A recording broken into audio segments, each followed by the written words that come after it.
Hi hello నమస్తే అండి welcome ఓం Shiva's world. నా పేరు శివకుమార్. ఈరోజు నవ్వుకుందాం సరదా కాసేపు ఫన్నీ జోక్ సీరియస్ 88 మరికొంచెం సరదాగా ఉంటే చివరిదాకా చూడండి. Please subscribe like my channel Om Shiva's World. Please subscribe share this channel. Please subscribe. ప్రతిరోజు సరదాగా నవ్వుకుంటే ఆరోగ్యానికి ఎంతో మంచిది.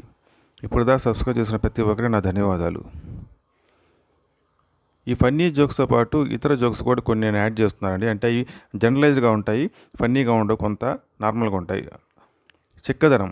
ఏం రాజు, ఈ మధ్య పాలు బాగా చిక్కగా ఉంటున్నాయి, ఎప్పుడూ అలాగే పోయవచ్చుగా అన్నది మంగమ్మ పాలవాడితో. మా ఇంట్లో బోరింగ్ చెడిపోయిందమ్మా అని చెప్పాడు పాలవాడు.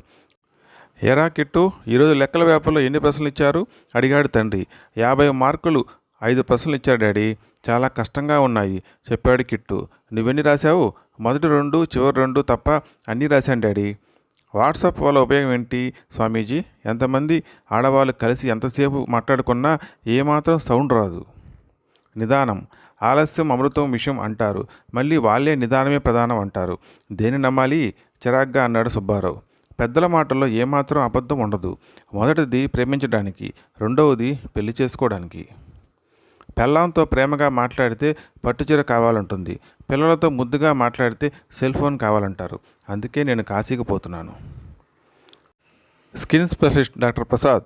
అలర్జీకి నేను రాసిన ఆయింట్మెంటు పనిచేయడం లేదని నన్నే గోకమంటే గట్టగయ్యా. సరే, వేరే ఆయింట్మెంట్ రాయిస్తాను కానీ ఈ చొక్కా దింపు. టీచర్. అరే సోము, నువ్వు స్కూల్కి ఎందుకు వస్తున్నావురా? సోము. విద్య కోసం టీచర్. టీచర్. మరి క్లాస్ చెబుతుంటే అలా నిద్రపోతున్నావేంట్రా? సోము. మరి ఇవాళ విద్య రాలేదు కదా. అవును, ఎందుకంట అంత పెద్ద క్యూ లైన్లో జనం తోసుకుంటున్నారు? వైఫ్ని కంట్రోల్ చేసే రిమోట్ అమ్ముతున్నారట. చుట్టాలు వచ్చారు, మా వారు ఒక్కడే వండి పెట్టలేక చస్తున్నారు, కాస్త మీ వారిని పంపిస్తావా వదినా? పేషెంట్. ఈ మధ్యన నిద్ర సరిగ్గా పడడం లేదు డాక్టర్ గారు. డాక్టర్. అవునా? నేను రాసిన ట్యాబ్లెట్స్ వేసుకొని లైట్లన్నీ ఆఫ్ చేసి పడుకుంటే నిద్ర పడుతుంది.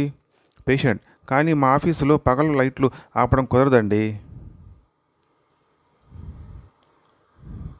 అప్పట్లో అమ్మ కడుపు చూస్తుంది, పెళ్ళాం జేబు చూస్తుంది అనేవారు. ఇప్పుడు ఇద్దరు కలిసి టీవీ సీరియల్స్, యూట్యూబ్ చూస్తున్నారు. ప్రొఫెసర్ రాము. నిత్య జీవితంలో సైన్స్ పాత్ర అనే టాపిక్ మీద స్పీచ్ ఇవ్వడానికి వెళ్తుంటే నల్లపిల్లి అడ్డం వచ్చిందట. అపశకునం అని ఆగిపోయాడు పిన్ని.